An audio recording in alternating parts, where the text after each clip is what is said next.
కృష్ణ, రేవంత్ వీళ్ళిద్దరూ పంచకట్లు వేడుక సందర్భంగా తల్లిదండ్రులు కార్తీక్ గారు, సౌజన్య గారు వీరిరువురు మన ఆశ్రమంలో ఉన్న వారందరికీ భోజన కార్యక్రమం స్పాన్సర్ చేశారు. పంచికట్టుకున్నటువంటి చిరంజీవులిద్దరికీ కృష్ణ, రేవంత్ గారికి శుభాకాంక్షలు తెలియజేసుకుంటూ భోజన కార్యక్రమాన్ని ప్రారంభిస్తాం.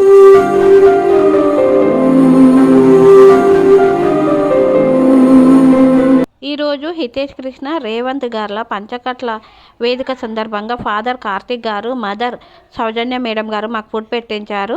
Thank you sir, thank you so much. మీరు మీ కుటుంబ సభ్యులు ఎల్లప్పుడూ సుఖ సంతోషాలతో ఉండాలని, ఆ భగవంతుడి ఆశీస్సులు ఎల్లప్పుడూ మీపై ఉండాలని మనస్ఫూర్తిగా కోరుకుంటున్నాను. Thank you so much all. God bless you and your family.